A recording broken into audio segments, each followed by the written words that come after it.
Yeah, this is tea time. Yeah. Making a difference, one cup at a time. Tea time. So be sure to grab your tea, grab a seat, and tune in to Miss Liz. Tea time. Making a difference, one cup at a time. Tea time, yeah. Tea time.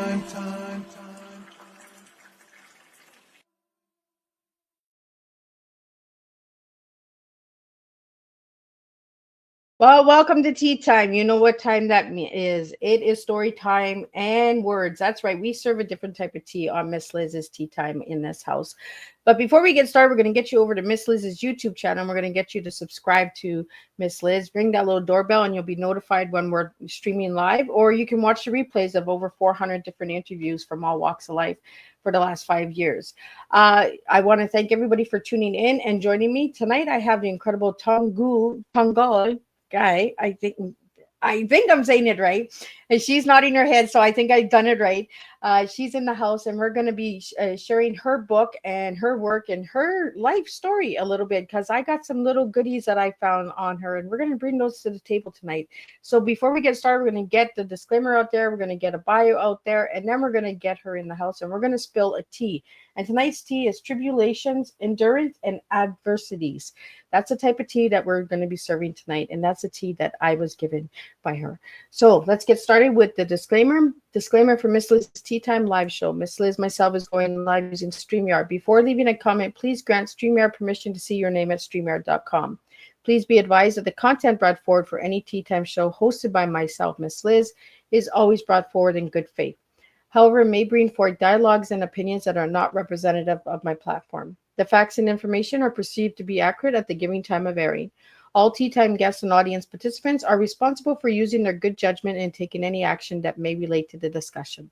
The content brought forward the content brought forward may include discussions for some where they may be emotionally at risk.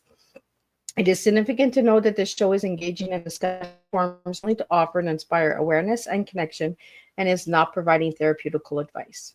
If you have any questions about the disclaimer or the panelist discussion, you may freely contact me, Miss Liz, through my email at bookingmissliz@gmail.com. Moving forward, should you choose to voluntarily participate in tonight's show in any aspect, I myself, Miss Liz, welcomes you. And should you decide that the show is not made for you at this time, I respect those wishes and will see you at a later show at a later date and time. And again, all Tea Time shows, regular shows, are done on a Thursday, 3 p.m. and 7 p.m. Eastern Standard Time. If you see a Tea Time on a Monday, Tuesday, Wednesday, and Friday now, they are rescheduled tea times, special tea times, or surprise tea times. And tonight, we have a surprise tea time in the house. So, a little bit on Tong Ge. Born and raised in China, Tong Ge came to Canada in the late 80s as an international student. She has obtained a Master of Science degree from University of Saskatchewan in 1992. Since 2012, she has written under both her real name and the pen name Tong Ge, publishing poems, prose, and short stories in both English and Chinese across North America, England, and Taiwan. Her work can be found in publications such as Prims International, Canadian Stories, Rice Paper Academy, Of the Heart and Mind, Flow Magazine, Vineyard Poetry, Quarterly, Pluglog Magazine, Aloka Magazine, Magnets and Ladders, with 4 literacy prizes already received. She is also a finalist for 4 others. Her debate book, The House Filler, was published in Canada in 2023 and is among the 5 finalists worldwide for the 2023 Island Book Awards Historical Fiction and Memoir category, and is the winner of the 2024 Independence Press Awards for the new fiction. Let me get her in here and let's spill some tea together and see where we go tonight.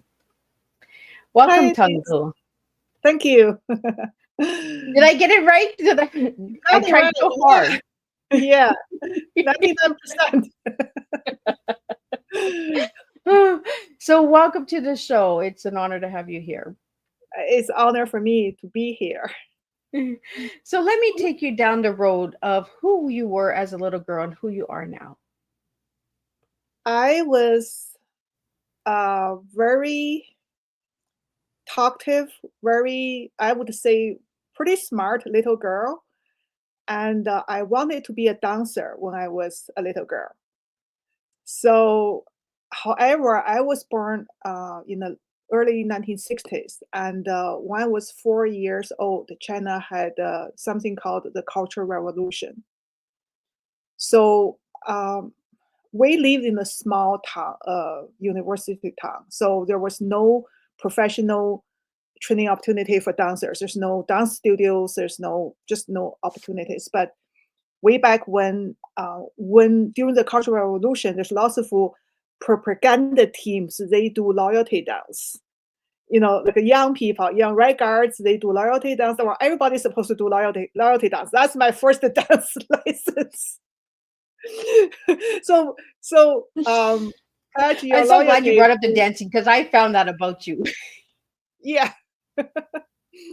So I always wanted to be a dancer, but when I went to school, to grade school, I was too tall. I was one head taller than all the other kids. So every time they have a dance rehearsal or performance in the school, I was excluded because I was too tall. And so that's pretty much the end of my dancer's dream.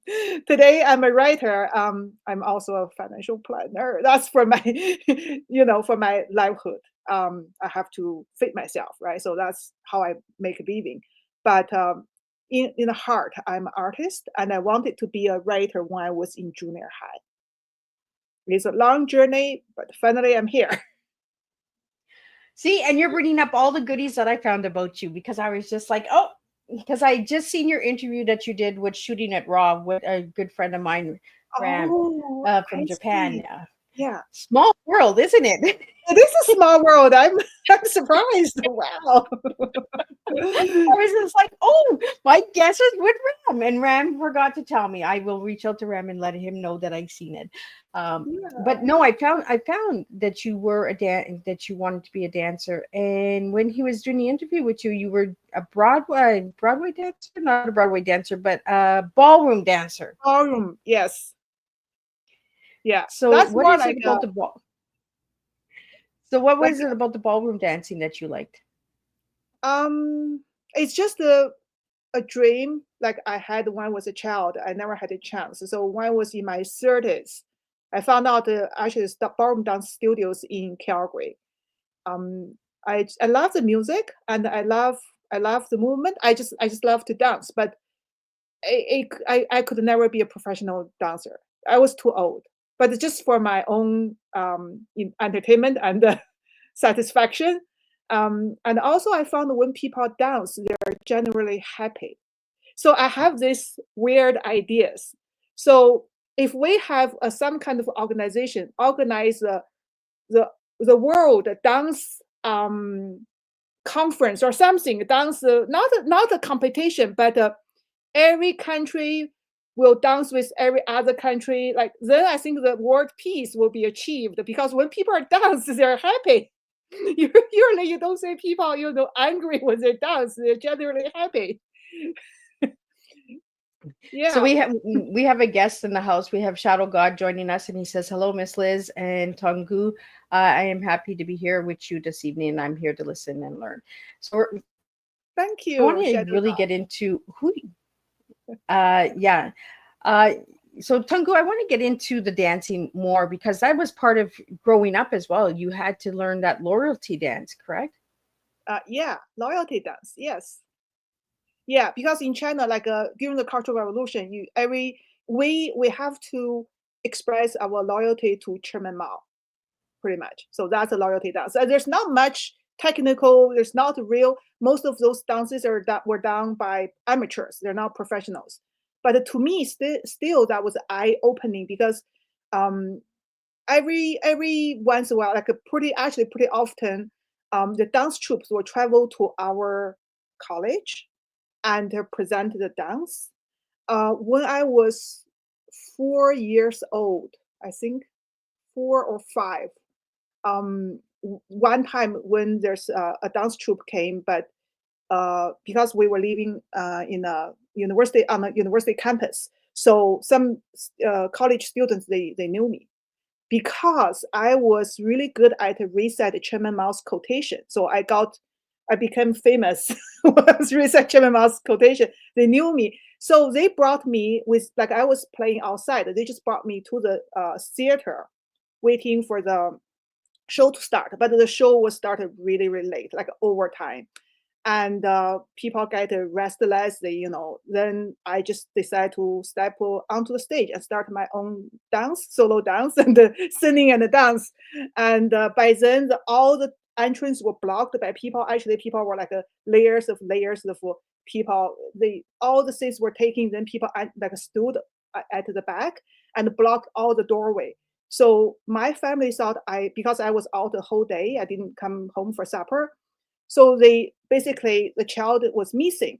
So they didn't know where to find me. And somebody said at the time in China, we also have this underground tunnel to be prepared, be ready for the nuclear war. Because at the time, Russia or Soviet Union, um, it seems like the border tension was very high.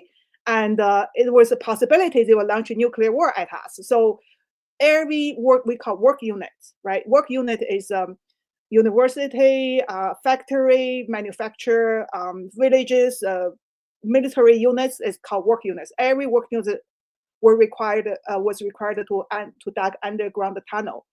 So that day, then my parents learned that was a tunnel open house day. Like the tunnel was open for people to visit, right? Then they were afraid I was in the tunnel. Then by the night, the gate was locked. Then I was stuck inside. They were about to call the security to open the tunnel. Then somebody said, "Well, there's a show actually in this university theater. Maybe your kid is there, right? Then go check it out." So my dad went to the theater, couldn't get inside. So eventually he went to um a side door. That side door was directly to the backstage, and through the gap, he saw me. Was at the time I was backstage, so he waved this young person to the door and said, "That's my little kid. She has ed for the whole day." So that's my like debut kind of debut show. I think it was a little bit over 4 years old. So we have a couple questions here for you about dance from Shadow. So I'm Yeah. just going to bring them up for the viewers so they can see the question as well.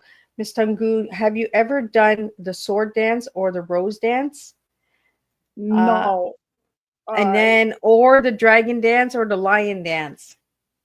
No, we were doing a totally different kind of dance. For example, there's one very famous solo dance from the ballet. The title was the white-haired woman. So it's a story about how this young woman became a ghost, or forced to become a ghost, become a ghost in the old society. Old society means before 1949, before the communists took over took over power. And then in the new society, she returned. Well, she was a human, but because in the old society she suffered so much, all her hair turned white, and she was in the mountains, and people thought she was a ghost. So this is called a white-haired woman. It's a ballet, and it was also made into a movie. And the opening dance was a solo dance by this young girl when she was still in the village, live with her dad. And that was such a beautiful dance, and everyone want to learn it, and I knew how to do it just by watching it for so many times. Yeah, we didn't have like a line dance or sword dance. That's more like probably in the fiction or So in China growing up, Tungu, was dance used to tell stories? yeah. Well, when I grew up, again because of the Cultural Revolution, many shows, dances, movies, books were banned. So we only had 8 operas were Okay. allowed, and also 2 ballets. One is this white-haired woman. Another one is also about the women, later liberated themselves and they joined the revolution. So sorry, what was your question before this? Is dance used to tell stories in China? Oh yeah. Those dances always tell a story. Loyalty dance, no. You just it's just express your loyalty. I think it's Right? more. Just stretch your arms and go like I this. know, I know. It's more like exercise, right? Well, that's what It's more like exercise than dance. well, ballroom dancing is actually used as an exercise to lose weight as well because of the movement. Uh, Oh yeah. and you took some ballroom dancing. So, what was your favorite in ballroom dancing? My first love was tango, but then I also after that I fell in love with waltz and samba. So these three are my favorite dances. The tango is pretty good. I've done that. I like Yeah. the salsa and I like the foxtrot. Oh yeah. They're all beautiful, right? All the Yeah. ballroom dances. I think all the dances are beautiful.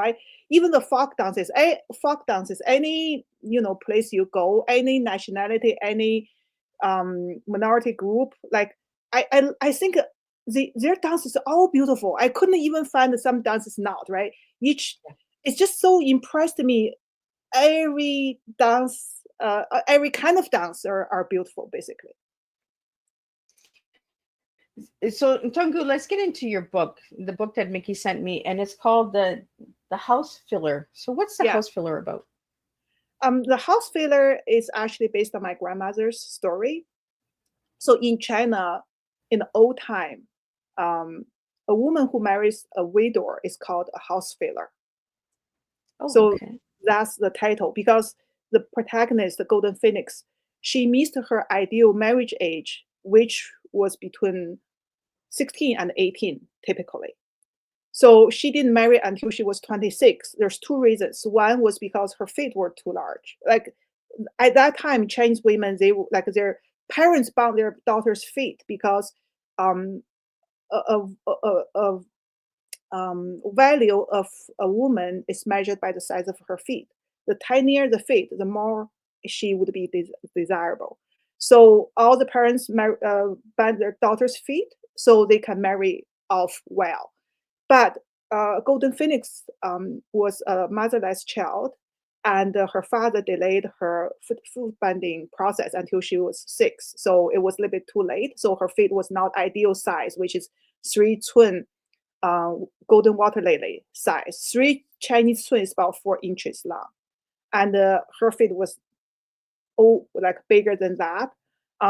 The second reason that she was trained as a seamstress and became a breadwinner of the family. So her father delayed her arranged the marriage until she was 26, and she had no choice but to marry a widower.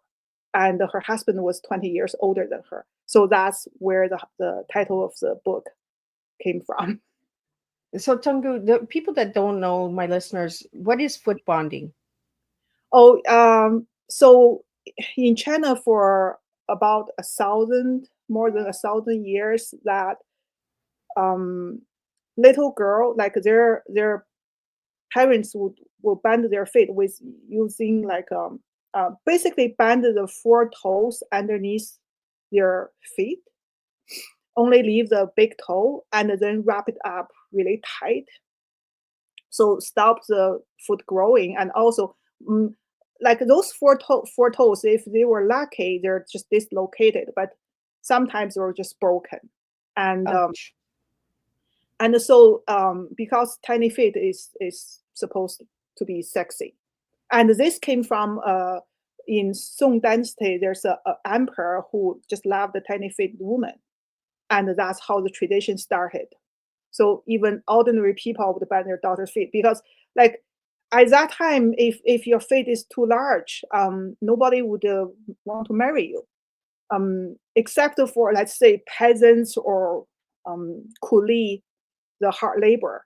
But everyone want their daughter to marry off, like marry well, right? So it's become a tradition, lasted for more than 1,000 years, and the Chinese women suffered tremendously from that. Once their feet are bound, they couldn't run, they couldn't jump, they couldn't climb. So in the book, when Japanese invaded China, like Golden Phoenix and her children were like escaping, but with bound feet, it was extremely hard. And that's just the way it was. So there's a saying, something said, with every pair of bound feet, there's a bucket of tears. So most Chinese women suffered that before, like pretty much like before. I think the tradition was start to get people start to call for abolish of the tradition in the early 20s, like 20th Wow. century. Yeah, probably like about 1910, 1920. But like the big city like Shanghai, right, with the family, the wealthy and the progressive, their daughters they stop binding their daughter feet. But for average people, they still do that. I think the last case of the foot binding was in the 1950s. Oh, 1950s, wow. 50s in a village, a remote village in China, because they were too isolated. They did not know what was going on outside. So they're still, last case was in the 50s. Yeah. Wow. And it was only done to the daughters? Yeah. Only women. Yeah. Oh, wow. Did you have that happen to you?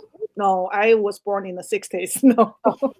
No. Thank goodness. Even my mom, she didn't have the bound feet. Her mother, like both my grandmother from both sides, they had their feet bound. Yeah, So when did you come to Canada? 1988. 1988. Yeah, So what that must have been a big transition for you to come to a different country and see the different traditions and that as well, right? yeah, Do you want to share a little bit about that? yeah. I came here as an international student. You know, in China, when after 1949, China pretty much closed its door to the world until Chairman Mao passed away. So Chairman Mao passed away in 1976. By the 1980s, Deng Xiaoping was the guy who took over, who pretty much run the country. And he decided, because the economy was at the brink of clasp, and there's so many problems with this, with the economy, with the society, with the the system, educational system, and political system. So then the leaders at the time decided to carry out economic reform, which include open the door to the Western world, so we can have export, we can sell our goods to the world, and also at the same times, for the first time, we had the opportunity to come out as an international student to study. But that was way back when. That was pretty much the only way for us, for most of Chinese. In the southern China, traditionally, they came out way back when, this railway workers, this gold rush time. That is from southern China, along the coast. But for most part of China, people didn't have that opportunity, and but in the 80s, we all of a sudden we had the opportunity. But I still need to study English and pass the English exam for foreign students, and need a good grades from my college and really good reference letter. But I was able to get, I was accepted by 4 graduate schools in North America, 2 in Canada, 2 in the United States, and the 2 out of 4 provided a scholarship. So I choose Canada University of Saskatchewan because U of S, their semester started like one semester earlier than the US one. So at the time, because the policies, Chinese policy could change at any time. So you will come out at your earliest opportunity. But at the time, actually, after I graduated from college, I went to the same university my dad was teaching. I went back there to work as a teacher. And then the son of the president uh, was pursuing me, and I didn't like him. I just think he was stupid. Anyway, so his family found a matchmaker and proposed, to our family. That's how it's supposed to be done. The parents talk, right? But my parents knew I didn't want to do anything with this guy, so they turned the proposal down. Ever since then, his father started to make my life miserable. So tried everything to stop me from coming to abroad. So even though everything I had was legal, I I was like escaped from China.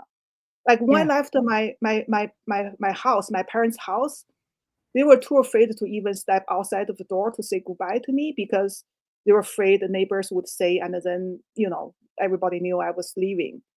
So So he was trying to get like a rearranged marriage from you?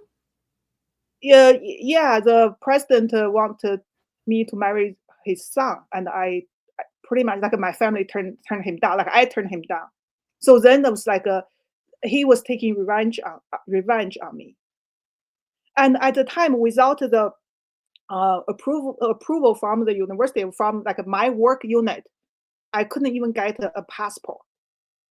So it's a pretty long story, and this the president even tried to stop me after I got I sent all the documents to the local police station. That's how you get a passport, and he tried to stop me. This is a long story, but this part is in my third book.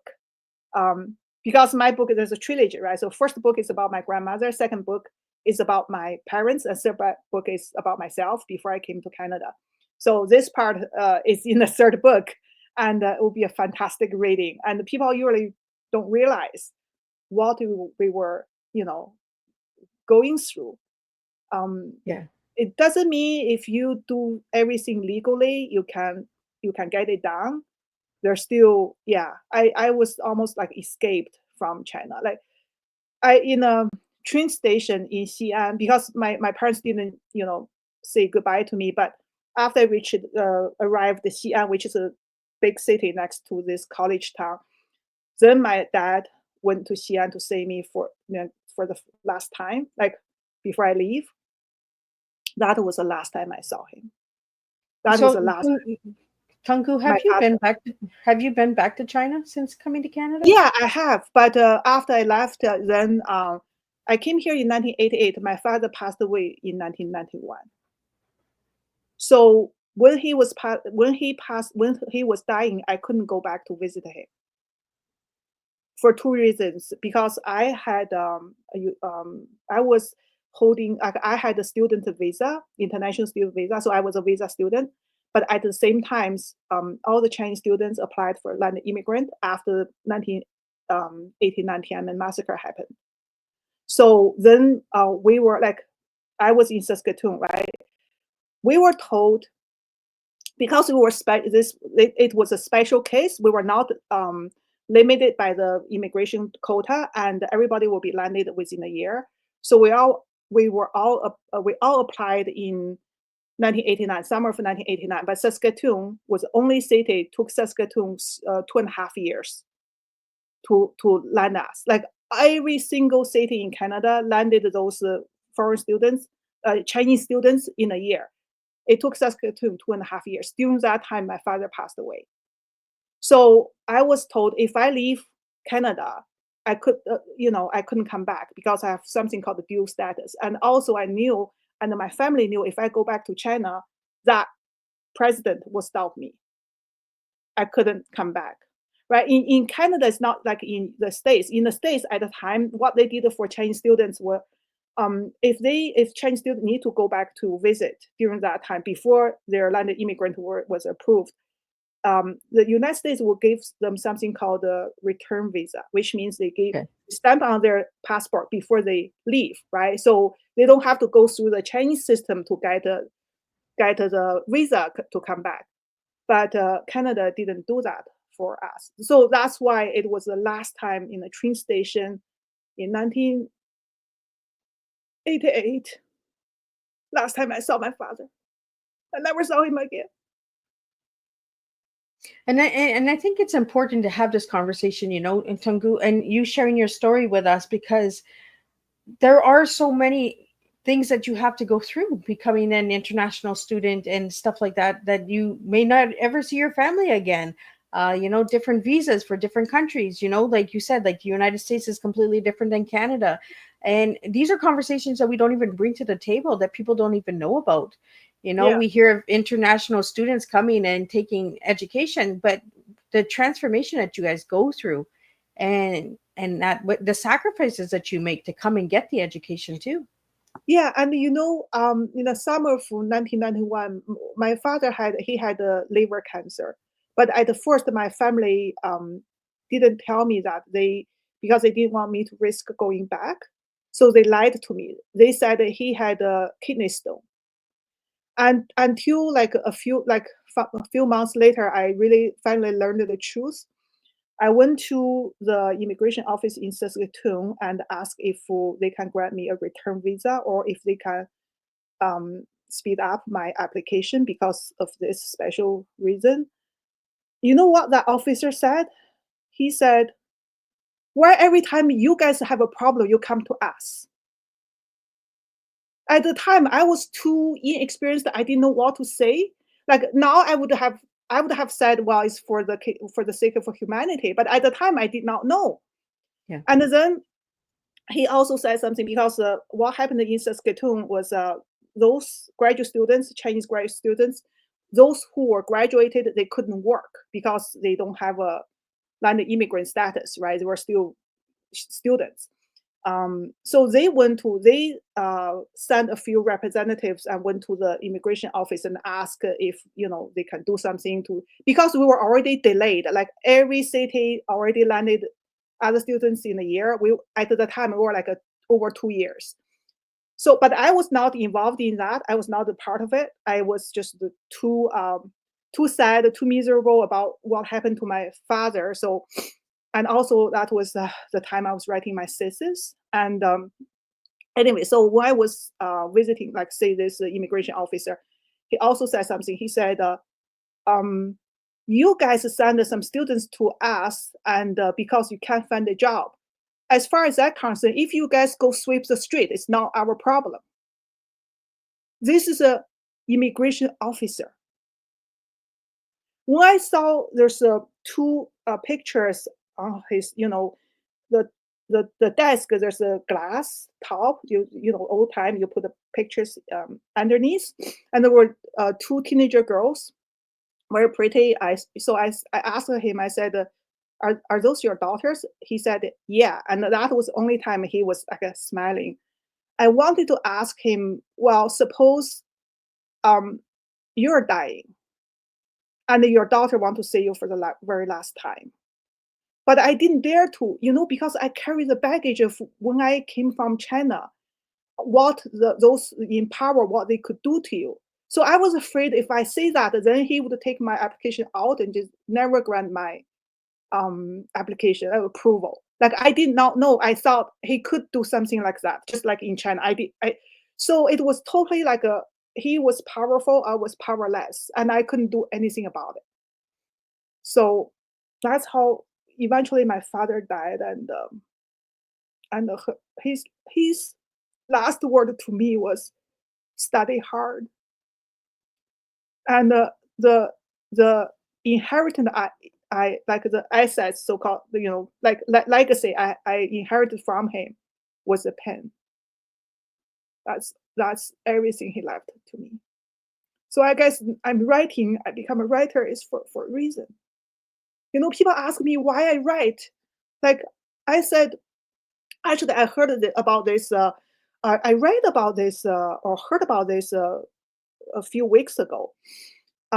There's a survey, right, to all the writers, to a group of writers, like why you write. So um, people, like, number one reason we could think about, okay, it's a passion, it's an interest, it's a hobby, it's a for the fame or money or whatever. But actually the number one reason is none of those. The number one reason is to right a wrong.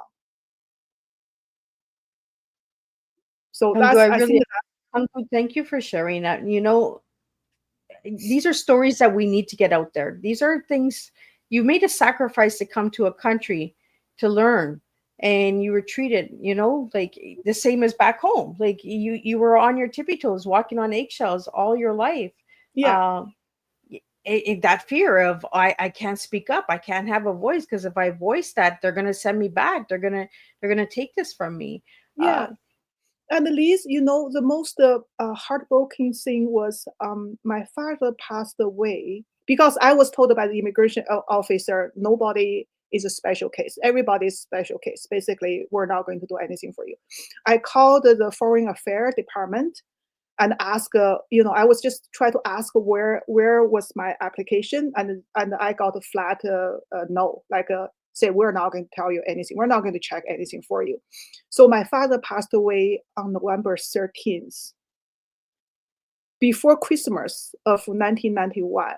All of a sudden, all of us, like Chinese students in Saskatoon, we got the notice that we need to be landed before Christmas, because suddenly they found out, the foreign affairs or immigration department, they found out that they couldn't fulfill that year's quota, immigration quota. Well, even though we were told we had nothing to do with the quota, it seems like a Saskatoon put us as a regular immigrants, not the special case. So before Christmas, they found out they couldn't fulfill the quota, so we were notified to go and go to the office and get our paper, and we were landed. So I remember I was in the office, and this time is a different immigration officer. So after, he handed me the certificate, and we shake hands, and he said congratulations. I just said thank you. Then I came out. I rushed to the washroom. I was crying in the washroom, like a puddle of water. So, and then later I found out, actually my immigration was approved on October 30, October 30th. My father passed away on November 13th. If somebody just checked it, it could, get me landed before that. I could still fly home and see him for the last time, but nobody did. So, Tunku, when you're writing, I'm sure your father's spirit is with you, and he's giving you that strength to stay strong, right? Hmm. Uh, so, how have you stayed strong since then? Well, I think when you have a goal, it make you endure. We're talking about tribulation, endurance, She's and going into her tea. Look at that. We're gonna start spilling tea. yeah, adversity. I think you have to have a goal. You have to have hope. Without hope, I don't know how one could take all this. Like my suffering, it's just not my suffering. Like the three generations of my family, which represent basically Chinese people. Like what we suffered are so much. My grandmother suffered through the wars, poverty, political regime changes, and like my generation at least, we're alive. Like we're like, even like my father died of diseases, right? But in my grandmother's generation, my actually the husband of my aunt, which was like a daisy in the book, and he was executed in 1950 by the communists. He was he was not even a counter-revolutionary. You know why? Because they need to fill the quota of 5%, because Chairman Mao said 5% of Chinese are counter-revolutionary. So at the lower level, the leaders, the cartridge at the lower level, they felt they need to have 5%. So when this village didn't have 5% counter-revolution, the village had approached my aunt's husband. The business said, would you please come forward? Just help me out. Just help me. Just fill this quota. Nothing will happen. And as ignorant as he was, he said, okay, sure, I like to help you. Just put my name in. So for the first 6 months, nothing happened. Then all of a sudden, there's a order from above. Every single one was executed. That's how he died. That was the truth. That was not fictional. Even though it was, But that's what it is, right, Tungu? There's so much truth that hasn't been shared with the world, yeah, because it's covered up, right? yeah, By the yeah. higher ups, by the people that have the control and the power and that. Sharing your story and expressing the hurt and sacrifices and fight that you had for your life, and becoming this incredible author and writer and poet, you know, is really inspiring. It's really gives people hope, and the listeners out there. I just want to share a little couple of the comments that are coming in. Um, Shadow put, wow, that's a pretty impressive story. I commend you for migrating to Canada and making a great success out of your life. I am so sorry for your father's passing. You are such a sweetheart, Tungu. Study hard, that's right.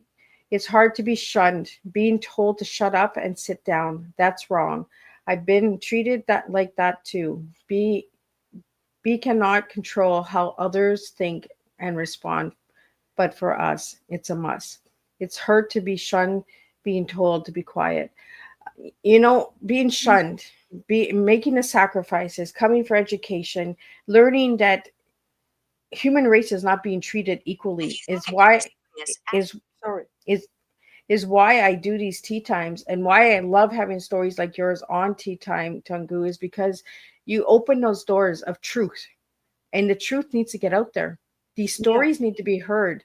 And the house filler, you started with your grandma, then you shared with your parents, and you shared your story. So uh, tell us a little bit about your parents' story and your story. Can people get that book, or are those upcoming books that are coming? Those are not out yet. The second book, the title is called The Pin in the Bird. Um, the third one, the working title is The Dream Chaser. So my parents, they were both intellectuals, and intellectuals in China had never been treated fairly. So even like way back when, I think in Qing Dynasty, they have in China they have a class system. So the intellectuals were like ninth class. They were only above beggars, but they're still below the prostitutes. So intellectuals was a ninth class. So that's why in China there's they call like intellectuals number nine, which means they're in ninth class. But Chairman Mao, he disliked intellectuals so much, he called intellectuals the stinky old man. So when I was a child, I know my father was a stinky old man. But during the Cultural Revolution, he was locked up with all his colleagues in a cow shed. Well, cow shed is a general term for a place to lock. It's not a jail. It's never. Those people were locked up. They never gone through the legal system. There was no legal system, so it's just a place to lock people up. So it's called cow shed. So in a college, they first lock up all the professors. My dad was an associate professor, so when they locked up all the professors, then they start to lock up the associate professors. You know why? Because like my dad, all these professors they obtained their university degree in old society, like before 1949. So China was against the capitalism, and we were told that knowledge is a type of capital.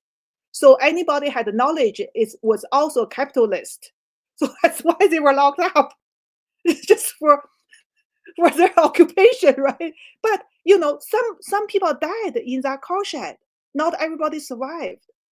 My dad survived, but not everybody survived.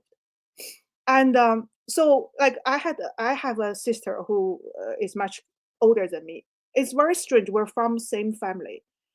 Why I admire my dad so much. So what I said? I said, oh, so first of all, what she decided when she was young, right? She said not only she didn't want to become a stinking old nun, which means she didn't want to go to university. She didn't even want to marry someone who has a university degree because she didn't want to have anything to do with stinking old nun. You know what? I was only like 5 or 6 years old. I said, I want to be a stinking old nun because my dad was. You were a daddy's girl. Yeah, exactly. Sometimes we got to be daddy girls, and we got to be for the stinky old man. Yeah, that's right. Somebody has to stand up for that man, right? Exactly. Yeah. So that's my parents' story. But they had dreams. Like my dad was a scientist, and my mom too. But because of all these political campaigns, and they never achieved. Like my dad was well known in his field, but my mom never achieved anything. So I think that's made her bitter, very bitter later, because she was very smart, extreme. Like she had a very high IQ, I believe, very smart, and but she never achieved her dream, become a great scientist. So she put all her hope on me. So like when I was a child, I shouldered like a two generations of hope on my shoulders. I have to be like number one on like a study grade all the time because I knew that's what I was expected of. Yeah. Anyway, And that so must have took a toll on you as well, Tungu. yeah, but I love to study. I'm a person like I my true passion is literature, but I'm disciplined enough to study things I don't like and still get really good marks, like win the competitions and all that, even though I don't like it. I could do it. Yeah. Well, Tungu, let's get into your tea because you got into a little bit of the endurance. She jumped into the middle of the tea. Let's talk about the beginning of the tea, the tribulations, endurance, and adversar, adversity. Let's talk about those three words. Why you gave me those three words? Well, I think they're all related, right? Tribulations, both my grandparents' generation and my parents' generation and myself, we all went through that. We all suffered that.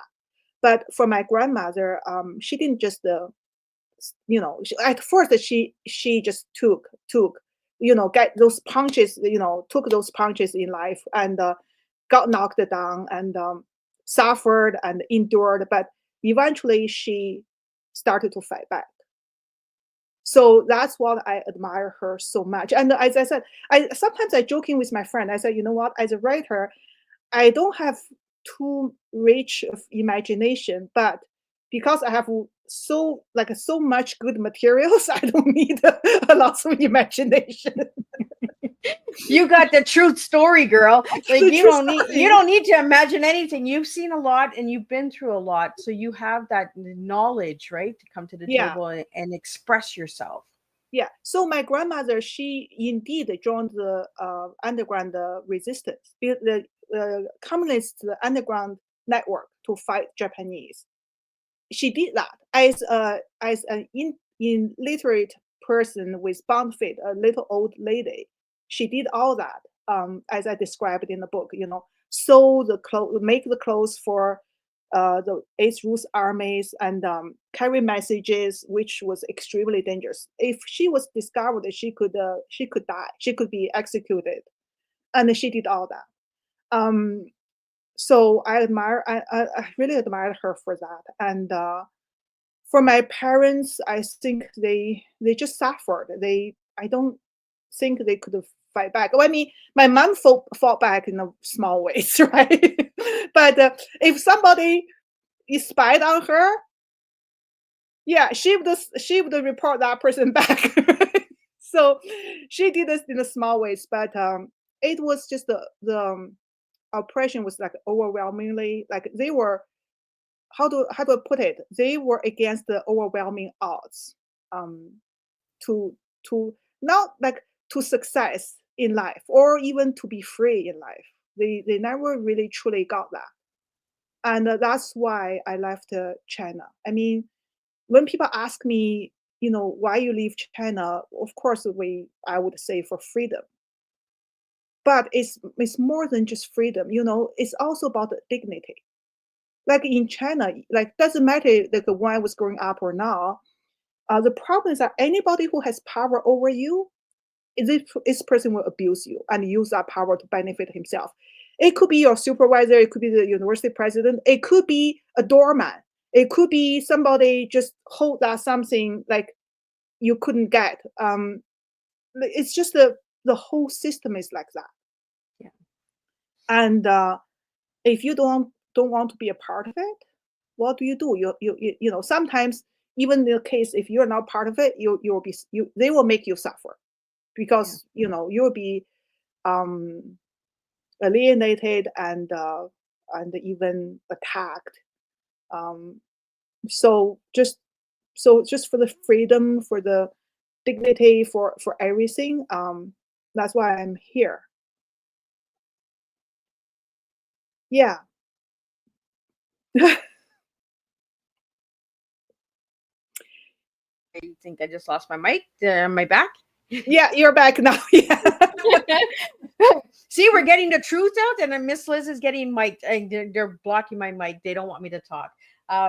But Tangu, I really just appreciate you sharing your story, writing the truth, and getting the three generations out there, because I think people can see the challenges and sacrifices that were made through the generations. Um, so you've been in Canada since 1988. So how did you get to be the romantic poet that you are? Well, I started to write poems when I was in college, but I just but I could only write in Chinese, right? Like poems are very hard to translate. When you translate, you lose like so much, basically. Um, but in the 80s, because China opened the door to the world, all of a sudden we were able, like we have access to the foreign books, like a Shirley, the Baring, all pushing all these great poets, and also the novels, the Tolstoy, uh, Victor Hugo, Balzac, all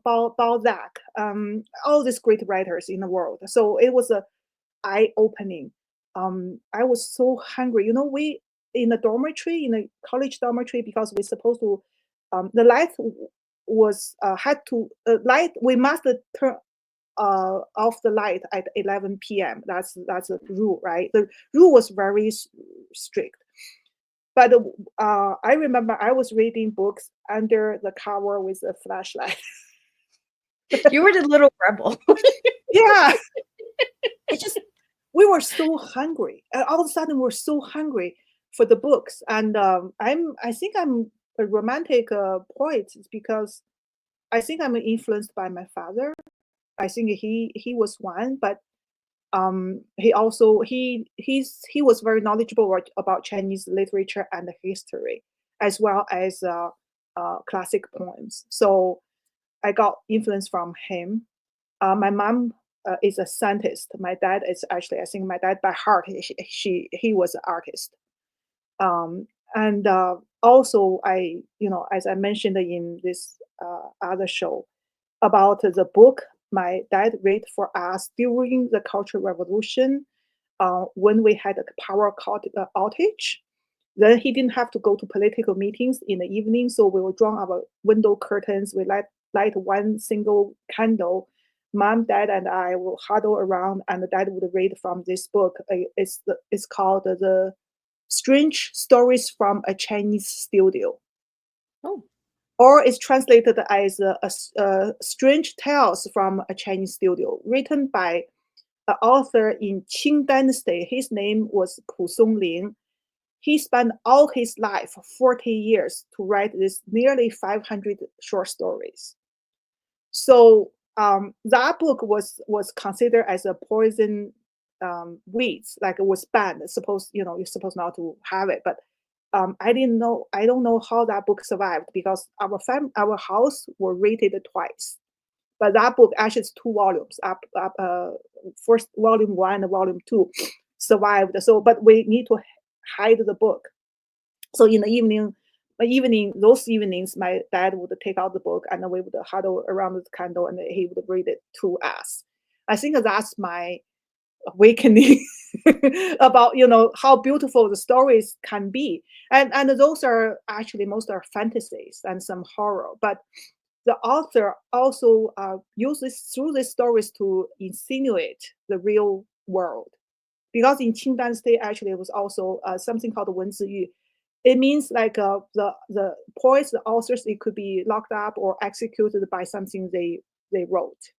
So Pu Songling, he couldn't just speak out loud. Okay, this society, something's wrong. It's not. It's injustice. It's corrupted. He couldn't say that, so he wrote into those stories. Actually, it's a really beautiful collection of stories because actually way back when, I think in the 19 like a long time ago, I forgot the 18 something, somebody translated the part of the book.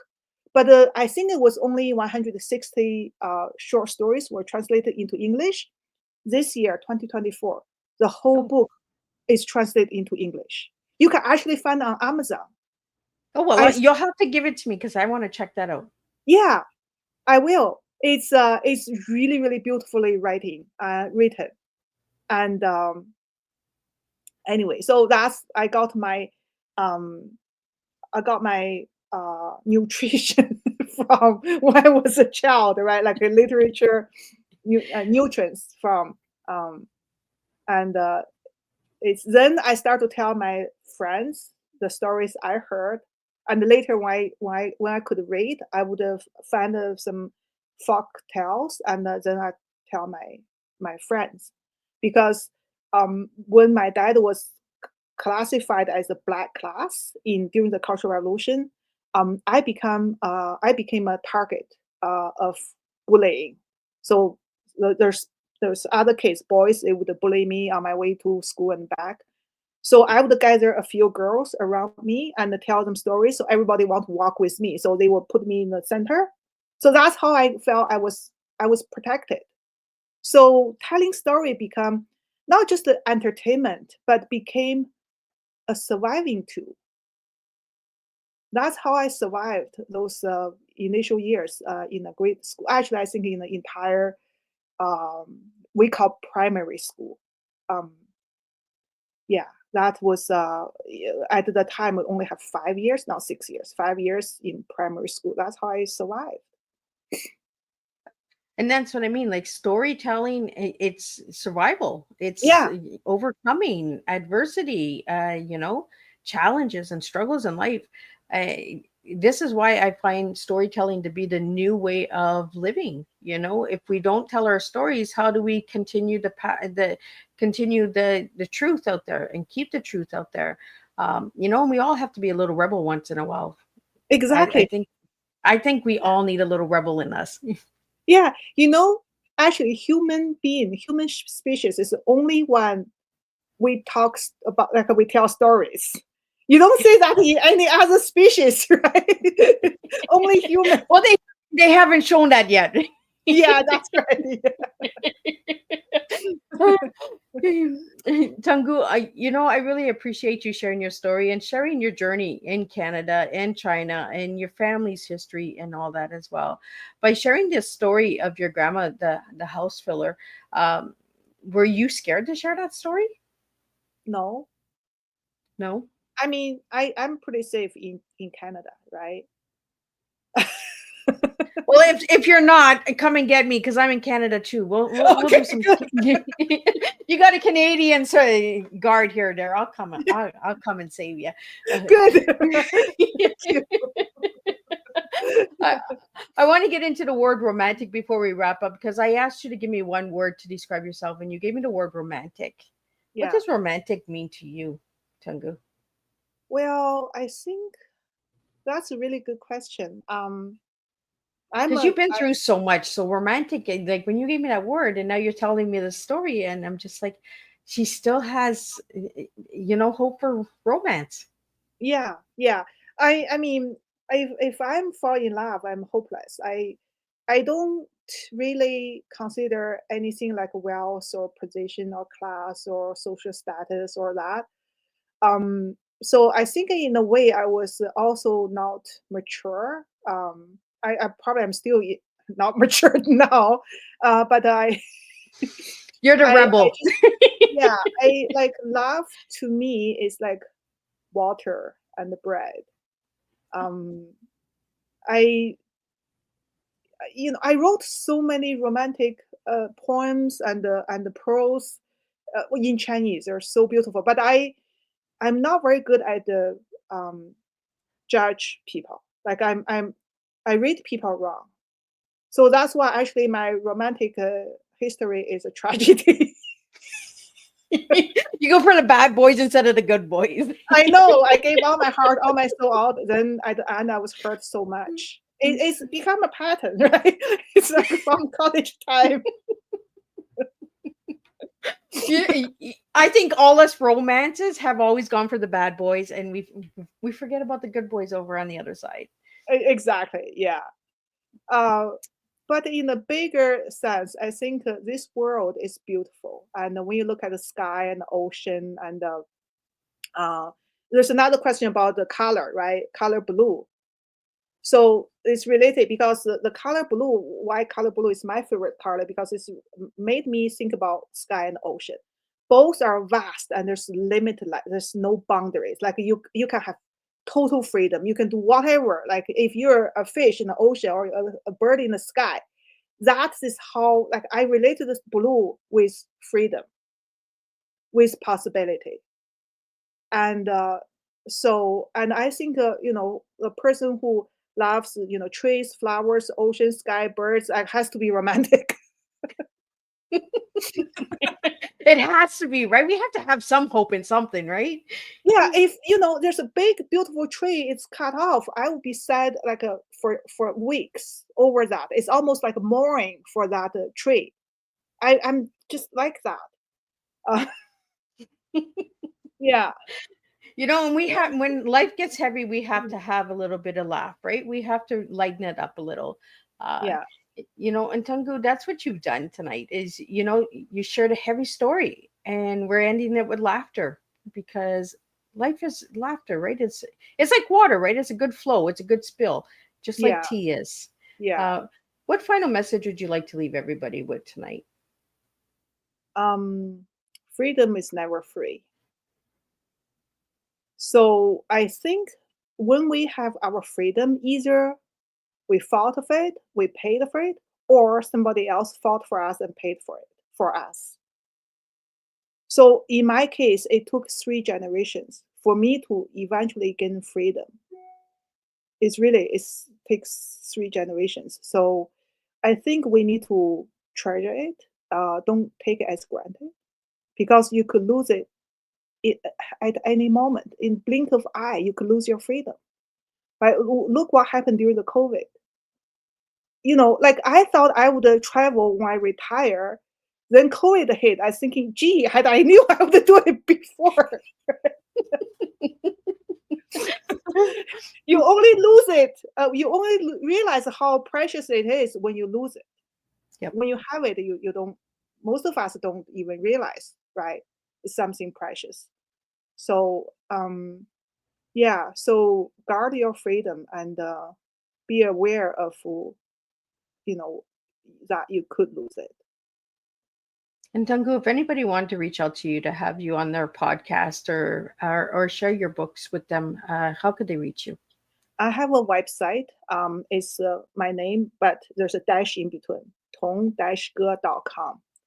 So I archived those interviews, like as many as I could, there. And I also have a X account. I think it's at, yeah, I forgot, at Tong Tong-ge 1 or something. But yeah, in website is a good place. People can also reach me there because I have an email address there. And as of my book, it's available on Amazon, Indigo, Barnes and Noble, Kobo, Walmart, and some local Canadian bookstores, and some local Canadian libraries. But just when people search on Amazon, I found that if you type in the house filler, you still need my name, a hyphen or something, Tong Ge, because otherwise you say a whole bunch of house items. Because like You're gonna get lamps. You're gonna get couches. exactly, Things to fill the house. exactly, yeah. Yeah, I didn't expect that until too late, right? But I probably wouldn't change the book title because this is such a unique title. I probably wouldn't change it either, but just to beware. Yeah. Well, Tungu, thank you so much for sitting and having tea with me tonight and sharing your story with my listeners and that out there. For all the listeners and supporters who tuned in tonight and left your comments and your support, thank you. I could not do this without you guys. We have 10 tea times left before Miss Liz closes the podcast up. 5 years is a long time, and there's over 400 interviews to check. So be sure to check out Miss Liz's YouTube channel. Check out Miss Liz's Tea Times. You'll find me on YouTube. You'll find me on all major platforms. If you'd like to know more about Miss Liz, check out www.misslizsteatime with no s.com, and you can see the other stuff that Miss Liz is doing besides the podcasting. But I encourage you to check these podcast episodes out from all seasons, season 1, 2, 3, 4, and 5, because there's a story I guarantee that will resonate with all of you guys out there. If you'd like to know more, or you'd like to get a topic on there before Miss Liz wraps up, Miss Liz can do a little tweak once in a while, and we can get another surprise tea time in there. I want to give a special shout out to Mickey Mickelson again from Creative Edge for for sending me all these incredible guests in the last 3 years I've been working with Mickey. So thank you for that. Thank you, Shadow, for tuning in and being in the house with us tonight. And I want to thank everybody that's tuning in on Instagram. I see you guys. A couple shout outs. We have some local supporters from Mr. Puffs Cornwall has joined. Crave Chicago. In NSA and End Violence Encounters has joined tonight. So thank you guys for tuning in. Again, let's keep sharing our teas, keep being true, and we're going to make a difference with tea by storytelling and words. Miss Liz guarantees it. I'm not giving up, guys. I'm only going to take a little break and we'll figure it out. Until then, I will see everybody on Thursday, same time, same place, 3 p.m. and 7 p.m. Eastern Standard Time, where we have two more incredible guests coming in and sharing their teas with Miss Liz.